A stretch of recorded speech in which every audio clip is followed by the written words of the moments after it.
Okay, here we are with Chapter 4. This is the fifth video. Hope all is going well with your assignments. And if you have any questions, feel free to ask, and I'll certainly be more than happy to go over them with you. This chapter is Nature, Nurture, and Human Diversity. Men and women are different. Having said that, it should come as no surprise. But what makes them different? Well, the chapter talks about genes, about some of the inherited capabilities and capacities that we have through inheritance, and also the environment. The environment plays a big part in how we turn out. Parenting styles will certainly play into this, and we'll be talking about parenting styles in the next chapter. Peer relations also have an effect on how individuals turn out.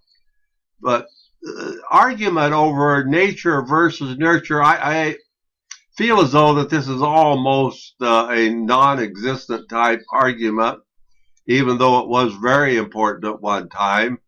As far as the big three, remember the big three that we visited about: psychoanalytical, well, not humanism, but psychoanalytical, behaviorism, and humanism.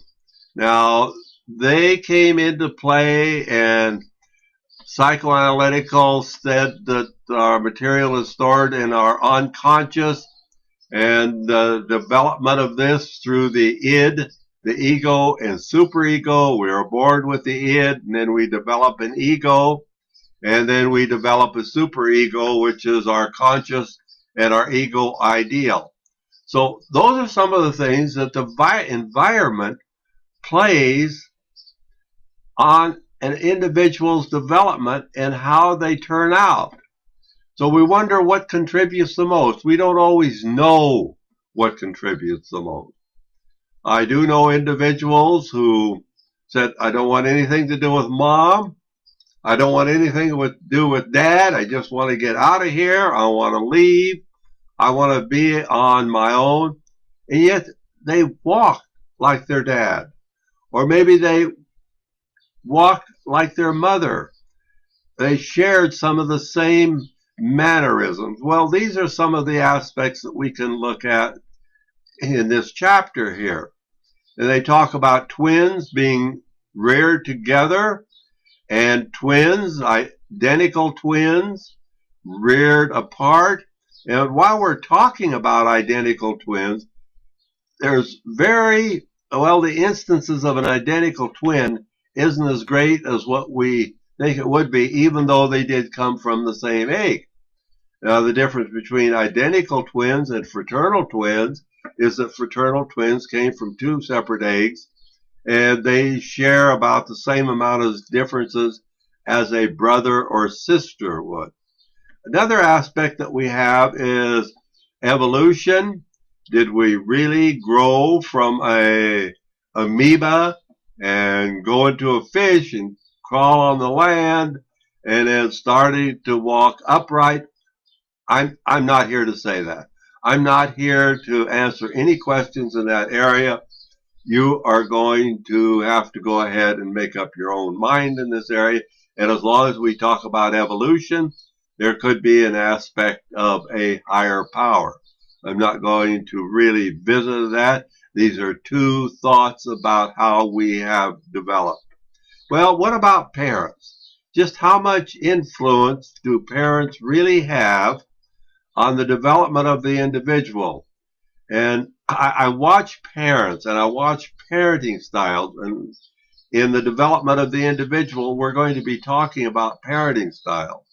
I've watched parents and the approach that they took, where when the child would do least little thing wrong, they would spank the child. And I've watched parents that would scoop the child up and love them.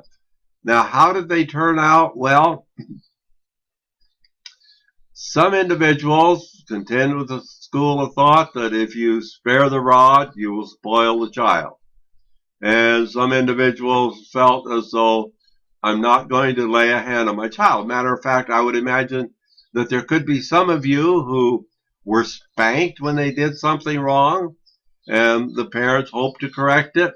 And there may be some of you who were never spanked and possibly didn't do anything wrong. Well, there's a big play. The parents, the personality of the child play into this. And I'm certainly not going to go down the road of saying we have to spank or we're going to spoil the child, or we're not going to spank because we don't want to teach the child aggression. You decide on that. I'm just mentioning these two different ways. So this is the evolutionary aspect that I talked about, the individual coming from the sea onto a beach and then standing up, and we have what we have today, except with the missing link in there. And another aspect is cultural differences. Some individuals, this is interesting, because we do have cultural differences. Cultures act different, and yet there's a lot of sameness in culture. A smile is a smile in all cultures. Children learn to speak at about the same age. Now, the delivery of children takes place in different types of formats. In one country I read, I don't know whether it was India or one of the surrounding areas there, where women would work in the field, and on their way home, if they were ready to have a baby, they would just go to the side of the road out of the view of other people and squat to have a baby. And yet we have different aspects and different focus on having children today. We just have to take these into consideration. I'm not saying one way is correct and another way isn't. We have gender differences, and that's what I'm going to be talking about today, or at least in part. We have gender differences, what makes us different, and there I have walk and talk like mom or like dad. We certainly carry some of the characteristics over from associating. But having said that, I know children who maybe through their teenage years saw a divorced parent maybe twice. Wasn't really enough to really take on any characteristics. And yet this was interesting because they walked identical. Now, am I saying that the walk is inherited? I just think it's interesting. We could also say it's from the environment. But this is interesting. Twins who have been raised separately in different homes, social economic status, different religions. When they would come together, they would be dressed similarly. They would have some of the same characteristics. They would have some of the same mannerism. This is a fascinating study. Are we going to explain it all? Certainly not. But we recognize that these things could happen, and I think one of the things that is important is to recognize that there is a code of life, that we do have genes, and that these genes unite between two individuals, and from the two individuals we have an offspring, and this offspring can take on various forms of characteristics. So the environment, even though what they have inherited is very similar to what a sibling may have inherited, the environment can work on some of the cells in the brain and completely change the individual as far as the individual's behavior and mannerism is concerned. We have temperament and we have mood. Individuals are born with three temperaments: slow to warm up temperament, a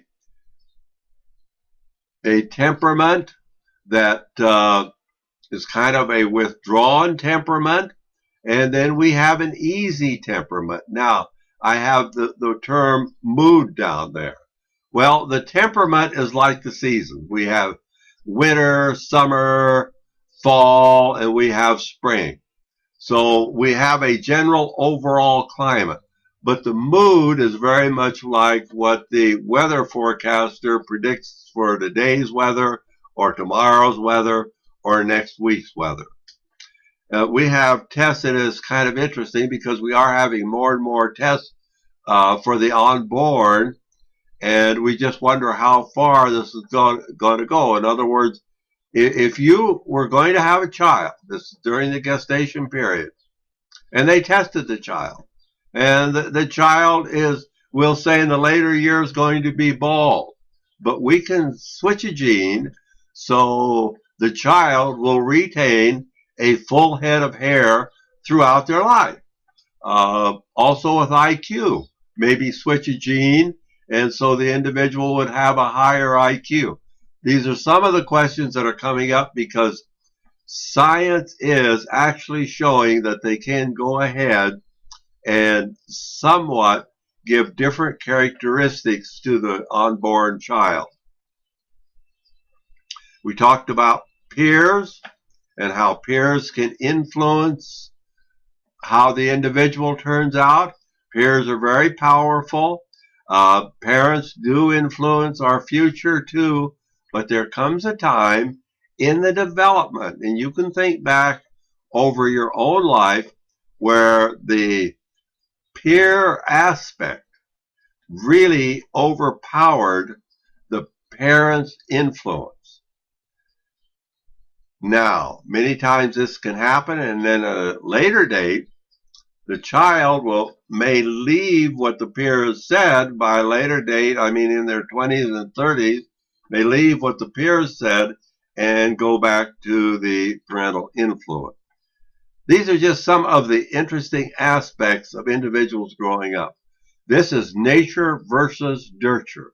And we're certainly going to have some more to say about this in the next chapter when we talk about the lifespan. So until then, I wish you my best in your assignment completion. If you have any questions, feel free to ask.